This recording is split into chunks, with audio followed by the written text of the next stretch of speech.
Charles Dickens' classic Tale of Two Cities starts off with the phrase, "It was the best of times, and it was the worst of times."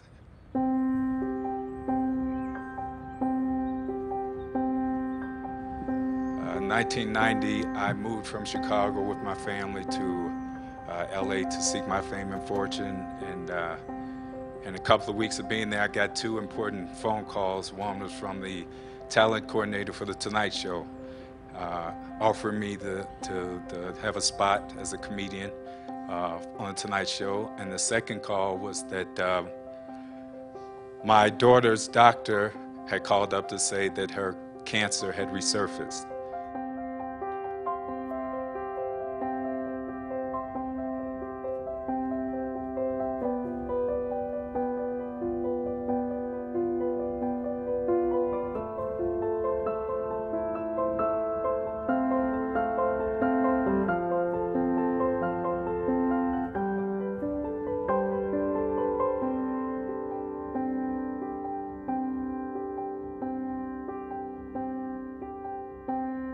For that next year, my life was pretty surreal because it's like two different personalities. During the day, in order to keep my daughter at home with me, I would have to learn CPR and how to work a heart monitor and administer medicine, all these technical terms, and take her back and forth to get her platelets and blood and check up on her.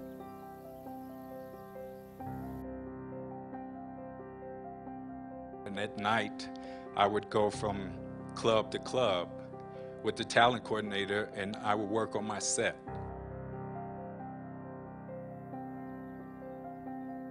And I thought that everything was great because we had beat the cancer before we could beat it again, and this was the first time that I was going to be in front of millions of people on The Tonight Show.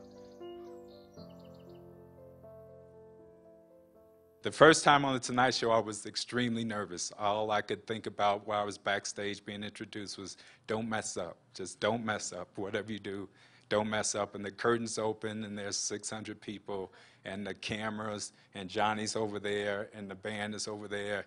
And I don't know what I said for the next 6 minutes, but I got 6 applause breaks.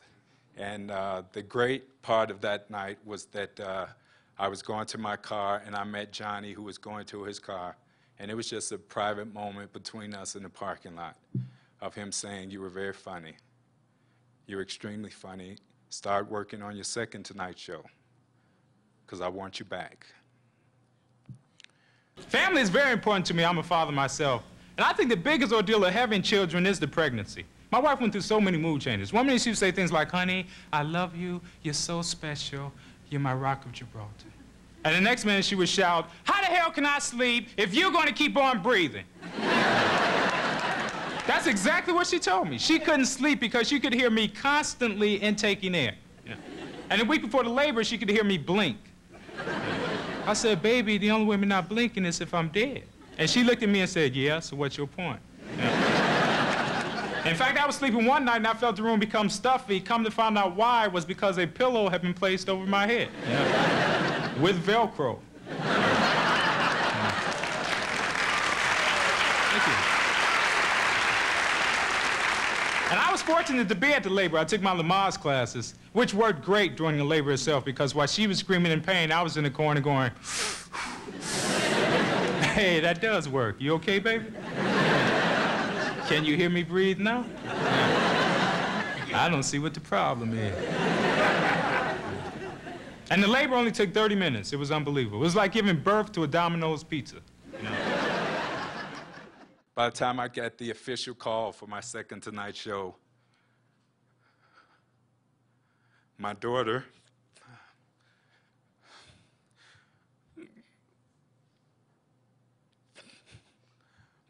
was admitted to the hospital.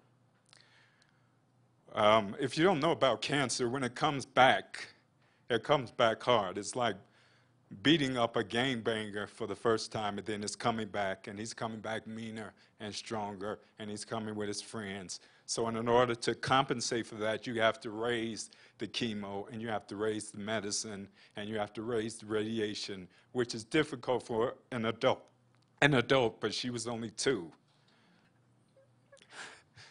You're not prepared for this. There's no books. There's no home ed class to teach you how to deal with this. And you can't go to a therapist because in the black world, a therapist is taboo. It's reserved for rich white people. So you're trying to figure it out. What did I do? Maybe it's something I did. Maybe it's something my wife did.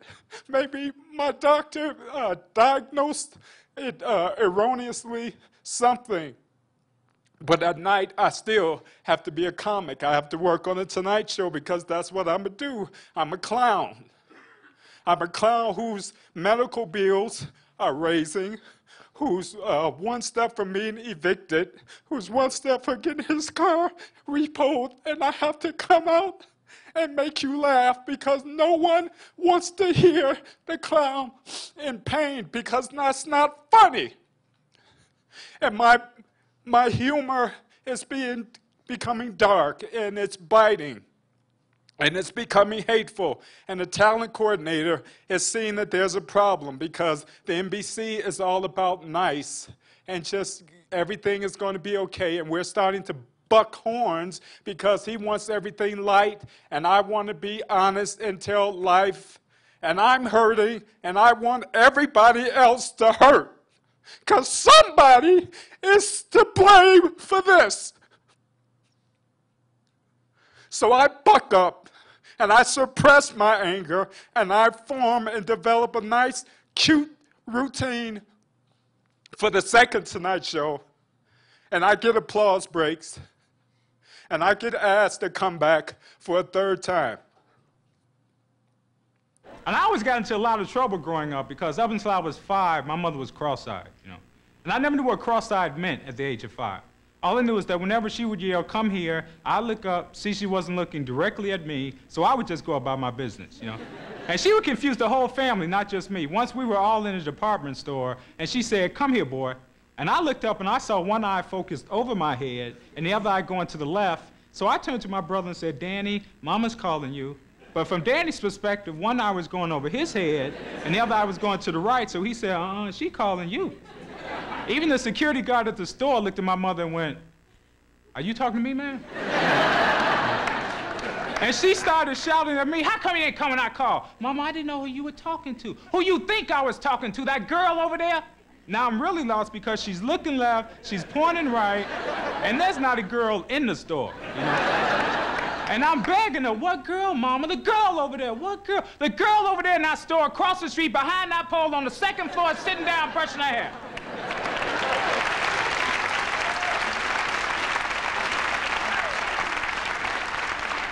Now, if you got something wrong with your eyes, boy, you let me know and I'll take you to a proctologist.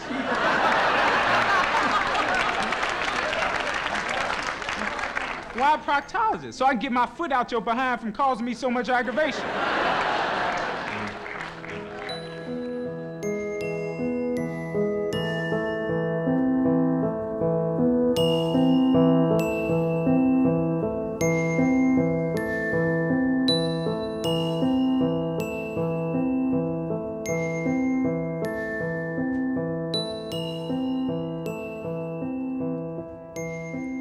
And I'm perfecting my third set.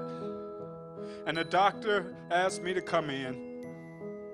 And I know something's wrong because even the doctor is crying. And doctors don't cry. And he said that we've done all we can. There's nothing else for us to do. And I said, "How much time does she have?" And he said, at the most, 6 weeks. And I should plan for that. And I'm thinking, how do I plan for that? I haven't planned to buy her her first bicycle. I haven't planned to walk her to school. I haven't planned to take pictures of her on her prom. I haven't planned to walk her down the aisle to get married. How am I going to plan to buy her a dress to be buried in? And I'm trying to keep it together because I'm the man, and I'm the man of the house, and I don't want to cry, but it's coming. And I'm trying to tell myself, Tony, I'm trying to beg the world, just give me a chance. Just give me a chance. Just let me take a breath. Just stop just for a minute. I want to call my parents and tell them, what do I do? I don't know what to do. I'm a grown man, and I don't know what to do. And a voice in me comes up like Denzel from Training Day. Man up, nigga! You think you're the only one losing kids today? 25 kids walked in here with cancer, only 5 walking out. This ain't no sitcom. It don't wrap up all nice and tidy in 30 minutes. This is life. Welcome to the real world. And he was right. So I bucked up because that's what I'm supposed to do.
And on my 3rd Tonight Show,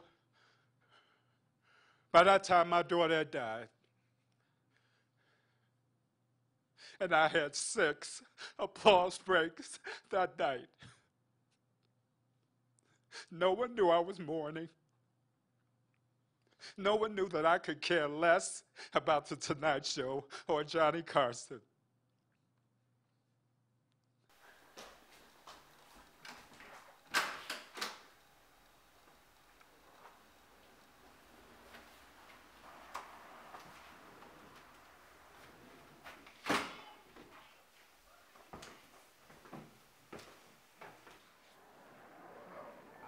Money. I have bill collectors after me as it is.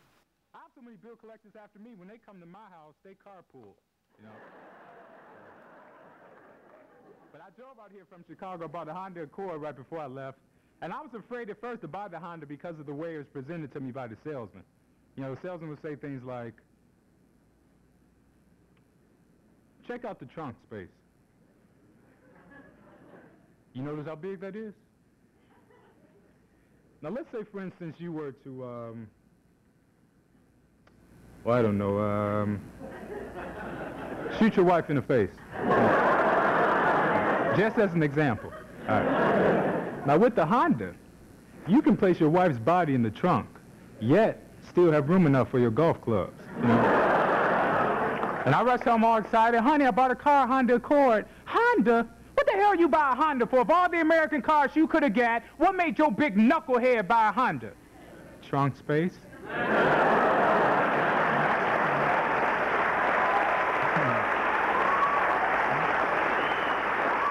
In 1990, I had 3 appearances with the legendary Johnny Carson and a total of 14 applause breaks. And I would have given it all if I could just have one more day sharing a bag of French fries with my daughter. It was the best of times. It was the worst of times.